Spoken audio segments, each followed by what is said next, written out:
Il vaut mieux pour lui qu'il grandisse à l'écart de tout cela.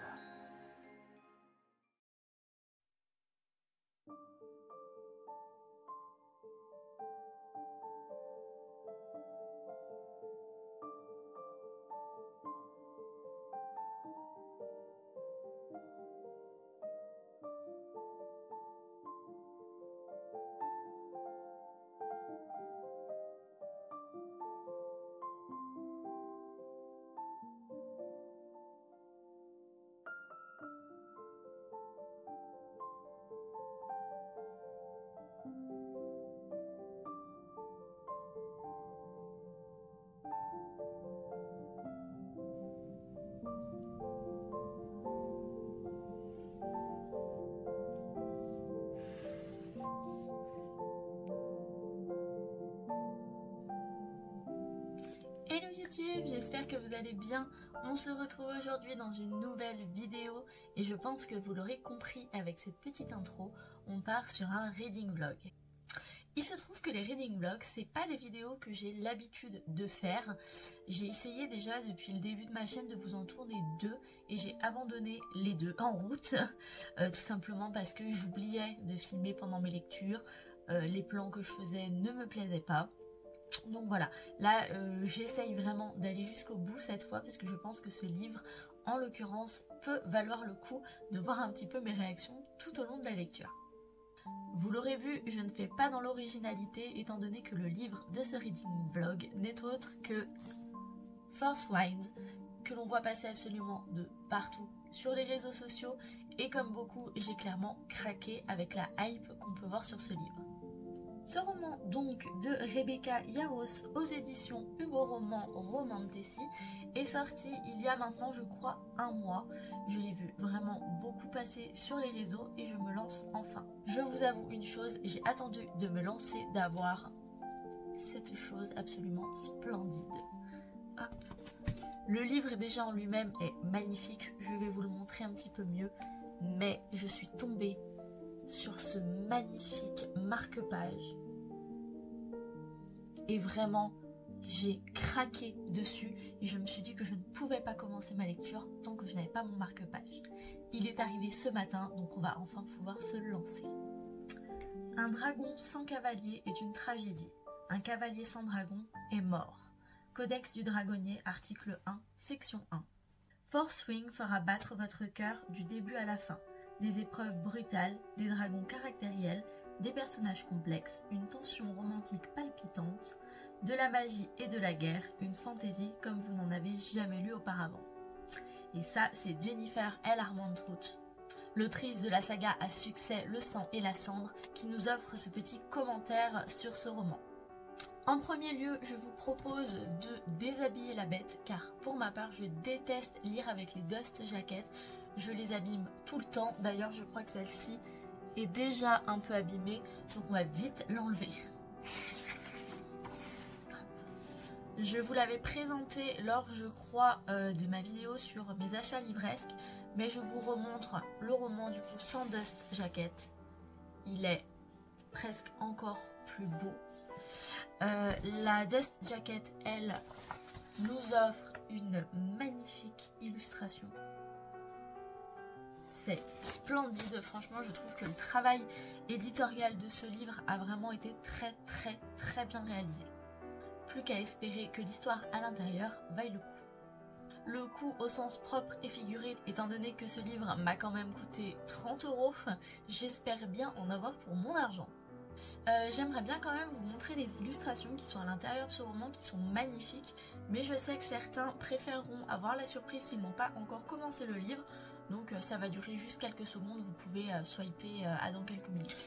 Donc la première illustration c'est celle-ci et elle est juste dingue et encore une fois elle se marie tellement bien, franchement waouh.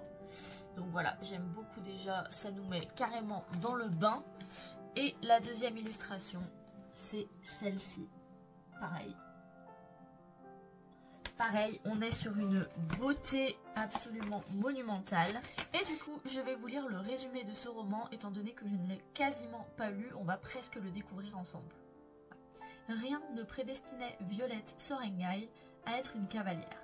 À son arrivée à l'académie de Basgiath, elle était censée intégrer le cadran des scribes et mener une vie tranquille parmi les livres. Elle, dont les os sont si fragiles qu'ils peuvent se briser au moindre choc. Mais Violette n'a d'autre choix que de satisfaire aux ordres de sa mère, la générale Sorengai, elle-même cavalière et dresseuse de dragons, et de s'inscrire aux épreuves de sélection pour devenir dragonnière, l'élite de la Navarre.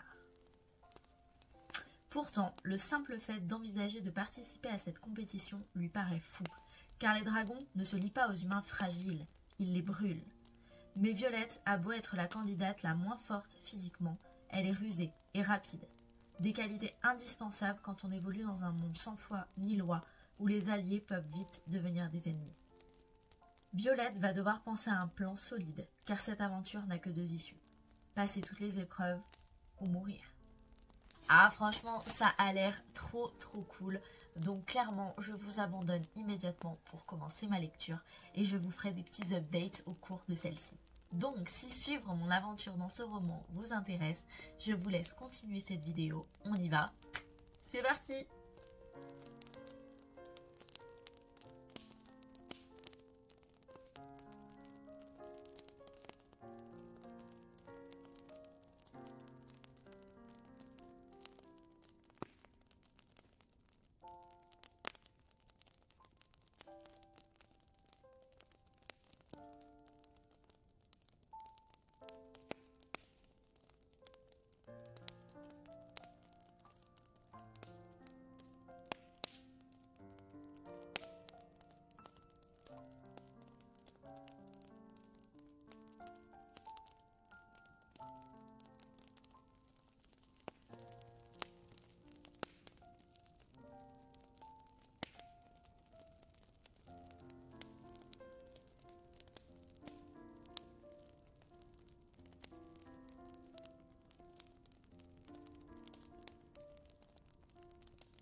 Bon, je viens de finir le premier chapitre.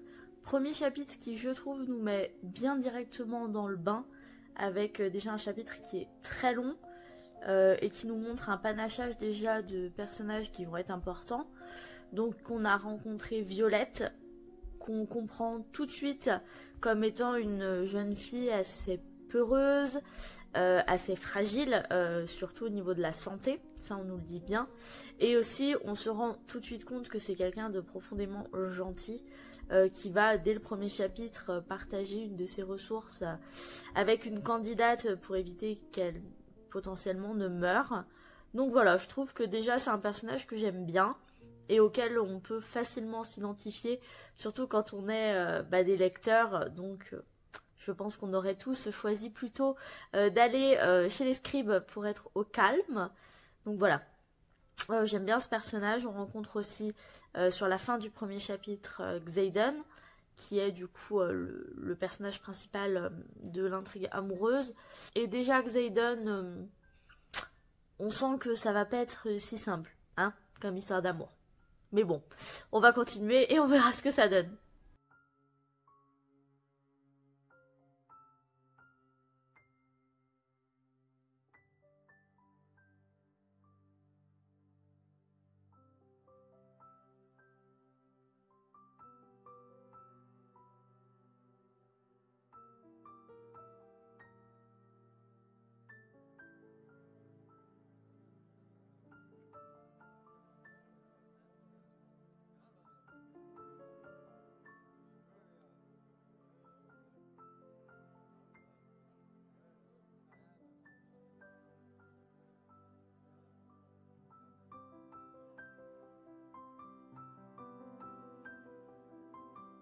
Bon, j'ai avancé un petit peu. Là, j'ai passé du coup la première épreuve. C'était super cool.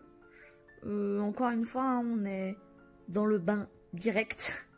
Genre là, on a déjà 70 personnes qui sont mortes. Un qui s'est pissé dessus tellement il avait peur. 3 qui se sont fait cramer par des dragons. Donc ouais, on est sur un très très bon quota. Il y a eu la première apparition de dragons, donc ça c'était trop chouette, ça m'a fait trop plaisir d'enfin les découvrir. Par contre, il y a deux choses qui me dérangent un petit peu.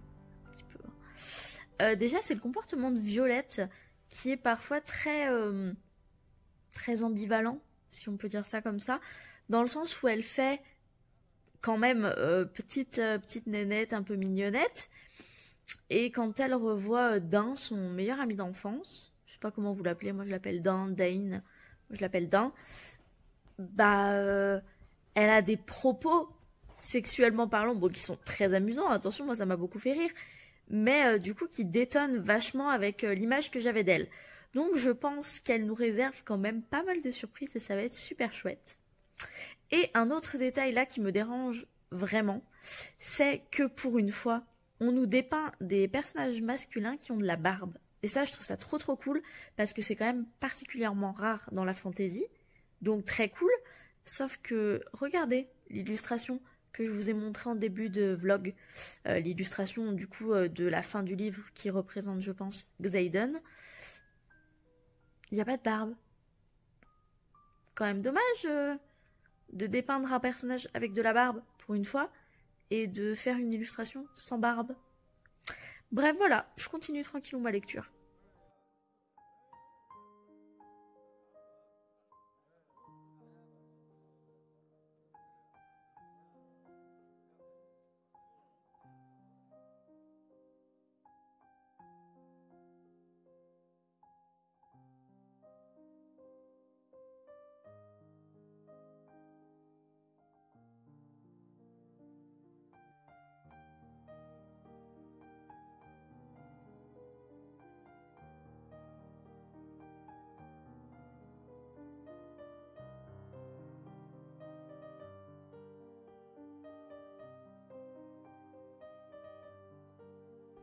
Hello YouTube, petite update. Donc là j'en suis à peu près à la page 109. J'ai avancé un petit peu ce matin mais pas autant que j'aurais voulu. Je suis un peu fatiguée, j'arrive pas à me concentrer. Ce livre qui ne veut pas tenir ouvert me tape sur le système parce que moi j'aime bien quand mes livres sont assez souples. Là ce n'est pas du tout le cas mais c'est pas grave. En ce qui concerne l'histoire, et bah toujours très cool. On avance doucement pour l'instant. Il y a eu un gros cours d'histoire là qui nous a permis vraiment de découvrir un petit peu plus du coup l'univers du roman. Donc c'était plutôt chouette et bien amené, j'ai trouvé. Je trouve parfois des tournures de phrases un petit peu bizarres, en tout cas pas très naturelles. Peut-être que c'est ça qui me bloque un petit peu dans ma lecture, mais bon, ça reste malgré tout très agréable. Je suis contente de continuer à connaître un petit peu plus Violette, qui montre du coup là un caractère qui est quand même plutôt combatif, donc plutôt chouette. Voilà. Son amitié avec une autre des cadettes est en train vraiment de se renforcer. Et pareil, je trouve ça plutôt chouette étant donné qu'on lui avait dit dès le début de ne pas se forger d'amitié. Donc voilà, pour l'instant c'est plutôt cool, j'espère continuer assez rapidement cet après-midi parce que malgré tout j'ai envie d'en savoir plus.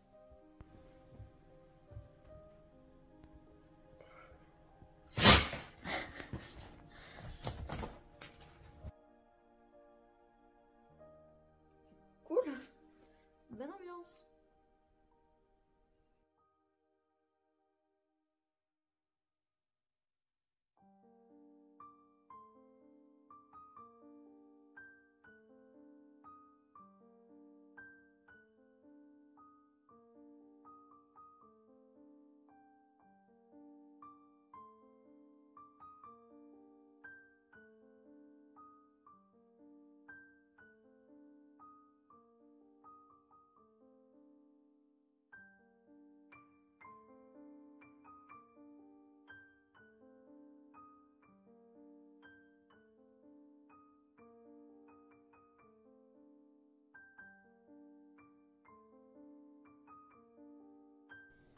Bon, je viens de voir la première altercation entre Xaden et Violette et c'était trop cool. J'aime bien le caractère de Xaden. Je pense qu'il nous réserve pas mal de choses plutôt sympas. J'ai aussi du coup appris son pouvoir que j'aime beaucoup. Il a le pouvoir du coup de contrôler les ombres un peu à la Azriel dans Akotar et ça j'aime bien. Je me dis que ça fait un personnage très intéressant. J'ai un peu mieux compris aussi du coup les enfants des rebelles. Je comprenais pas trop s'ils étaient là de leur plein gré ou non. Il s'agirait effectivement que non. On oblige les enfants des rebelles à s'inscrire à l'académie du coup en tant que dragonnier pour certainement les voir mourir. Du coup je trouve ça plutôt cool de mieux comprendre parce que j'étais pas sûre d'avoir compris au début.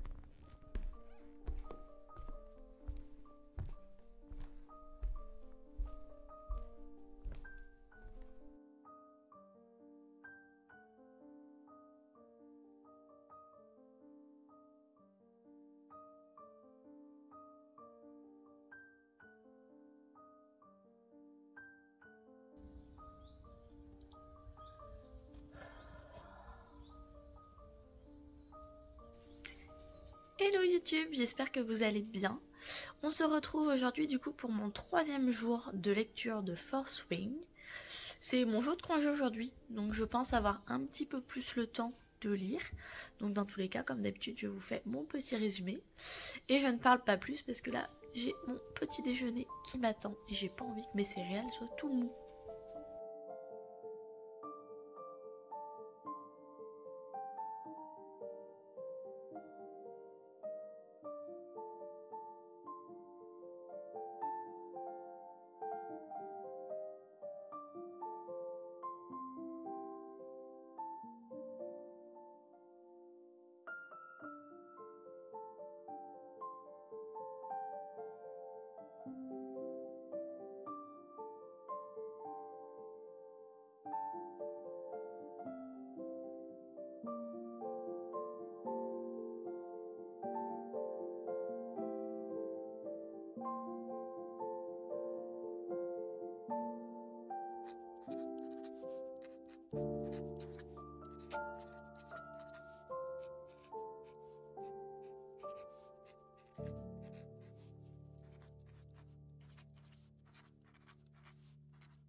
Bon, j'ai un petit peu avancé là sur le roman, j'aime toujours autant. Là on a vraiment des épreuves qui s'enchaînent, donc je trouve que c'est plutôt cool, il y a un rythme qui est très intéressant et qui permet vraiment d'avoir envie de continuer.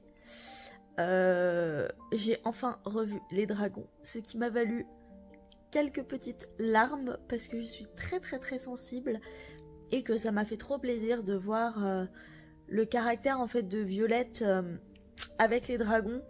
J'ai bien aimé en fait la facilité qu'elle avait à communiquer plus ou moins avec eux. J'ai trouvé que c'était très bien fait. Et je suis très contente de voir quel personnage a été cramé par les dragons parce que je ne le supportais plus.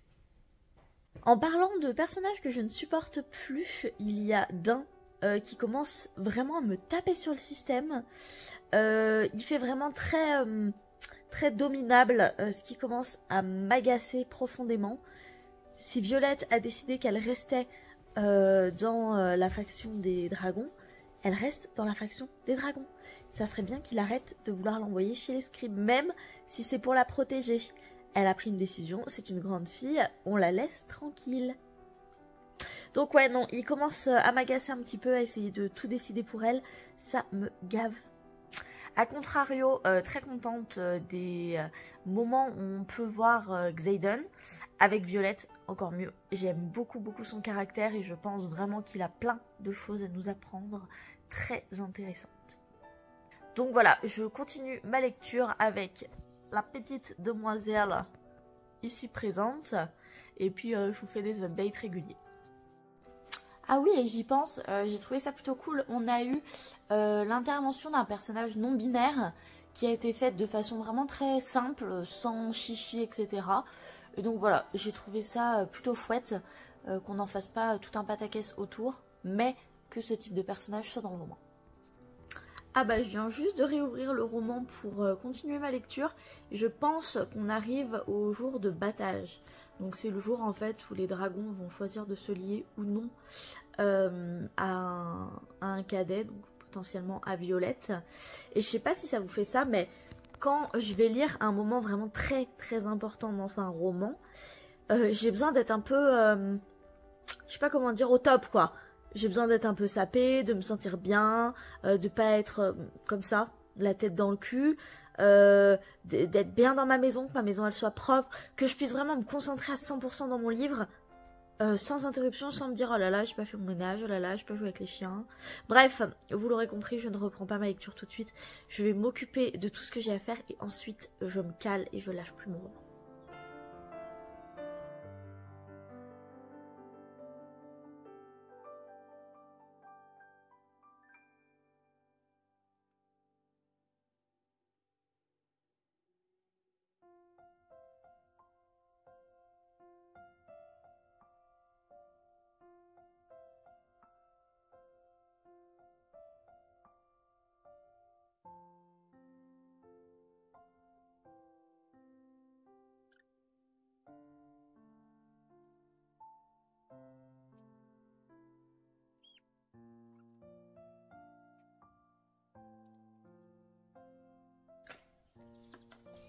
Bon, je viens de lire le chapitre du coup du battage que je vous avais entièrement filmé mais qui n'a pas été sauvegardé sur mon téléphone. Ce qui est dommage parce que je suis passée par tout un tas d'émotions. D'abord un petit peu de peur quand même, de la colère, de l'étonnement, beaucoup de joie, et du coup un petit peu de larmes. Voilà, c'était trop cool. Vraiment le moment où les méchants, j'ai jamais leur nom, Jack, etc., se décident à aller tuer le petit dragon doré, ça m'a mise hors de moi, parce que je m'y attendais pas, je pensais vraiment qu'il parlait de Violette. Et par contre, je m'attendais à ce que Violette aille sauver le dragon et du coup se fasse choisir par lui. Et je me suis trompée, je ne m'attendais pas du tout à l'arrivée de l'immense dragon noir, donc de Terne. Et j'ai trouvé ça trop cool. Déjà, j'ai bien aimé le combat qu'il y a eu. J'ai aimé l'arrivée de Xaden et qu'on voit à quel point il comptait quand même sauver Violette. J'ai trouvé ça vraiment chouette. Et voilà, j'ai trouvé que le fait qu'elle soit choisie par un des plus grands dragons, et bah c'était trop cool. Et que pour une fois, bah voilà, ça c'était une surprise. Moi je m'attendais vraiment à ce que la petite Violette toute fragile finisse avec le tout petit dragon tout fragile aussi. Et le retournement de situation est génial. Me revoilà, donc j'ai continué cette petite beauté. J'en suis à la page 229. Donc là, j'ai lu le chapitre où Violette, du coup, a fait son premier vol avec Terne, du coup, son dragon. Et du coup, on vient d'apprendre qu'elle était liée et à ce dragon et aussi, du coup, au petit dragon doré. Donc, je suis trop contente. Je m'y attendais un petit peu quand même. Mais je trouve que ça va être trop cool et ça prouve encore une fois qu'on n'est pas sur n'importe qui. Quand elle a demandé du coup à son dragon pourquoi il l'avait choisi, il a dit qu'elle était la plus maligne de sa promotion et en plus qu'elle avait sauvé du coup le petit dragon doré et ça nous prouve encore le caractère qu'elle a qui est vraiment chouette. Donc franchement trop contente. D'accord.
Et ouais.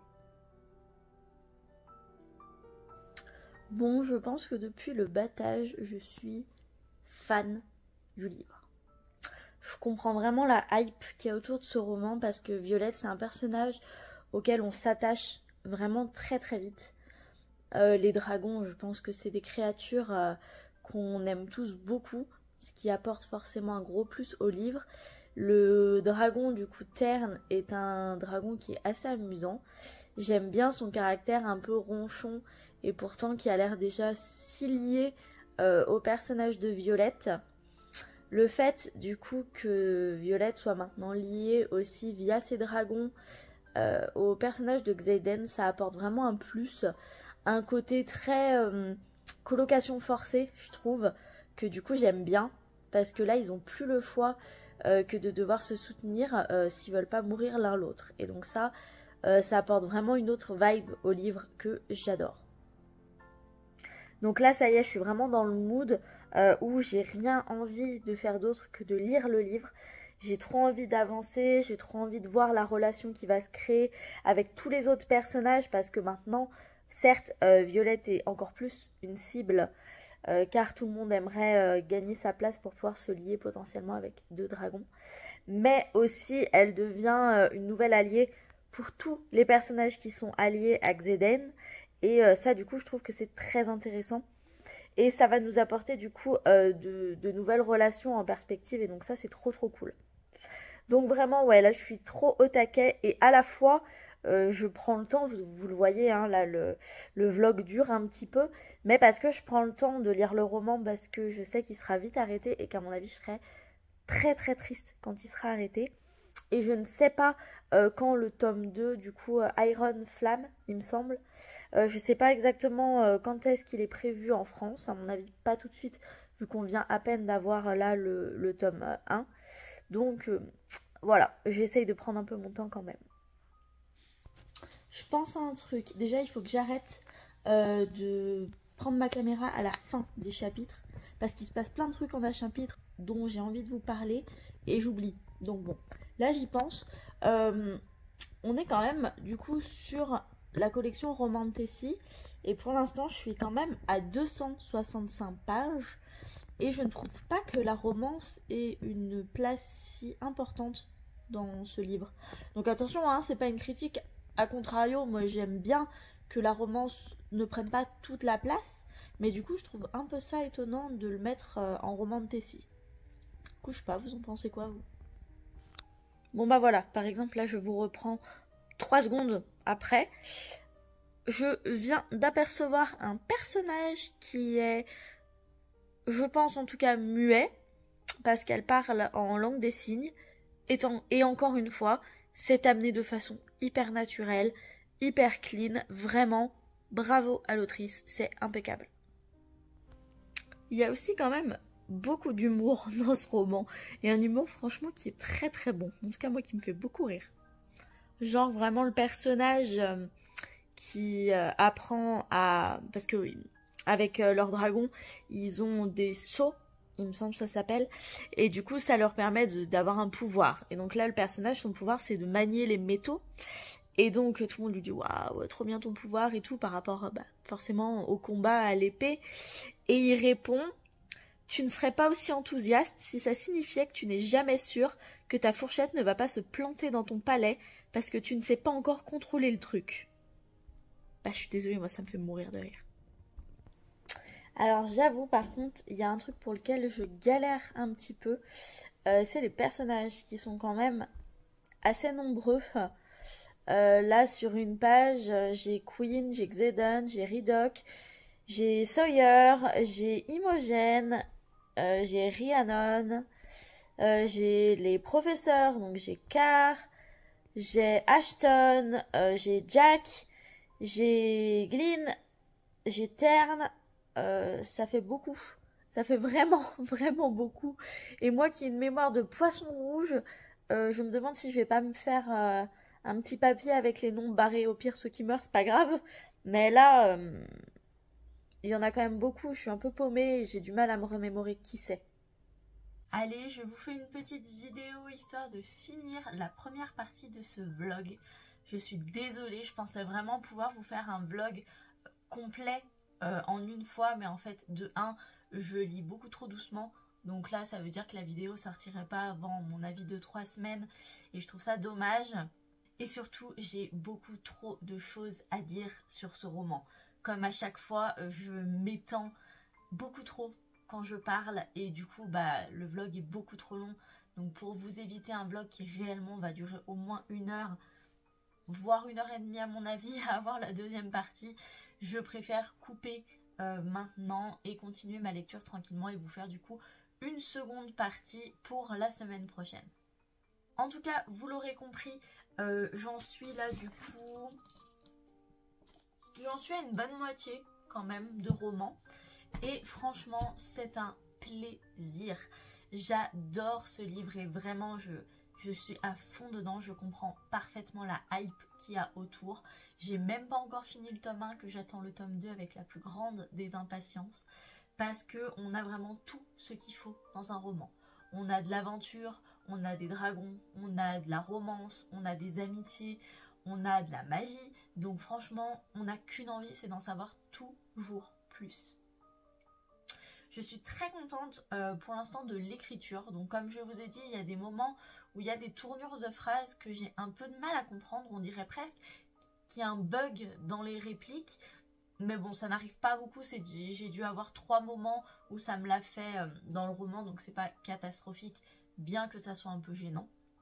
Mais sinon, l'écriture est très fluide, est amusante, il y a vraiment beaucoup d'humour dans ce roman, il y a pas mal de très belles choses, les chapitres s'enchaînent bien, bien que des fois je trouve qu'il y ait peut-être un tout petit peu de longueur. Je trouve qu'on a une très belle diversité de personnages et ça c'est intéressant. Donc voilà, je suis vraiment très contente de ma lecture et je vous abandonne d'ailleurs pour aller la reprendre rapidement. J'espère que cette première partie de vlog vous aura plu. On se retrouvera donc la semaine prochaine pour la deuxième partie. En tout cas, moi je vous fais plein de bisous et je vous souhaite de très belles lectures. Salut!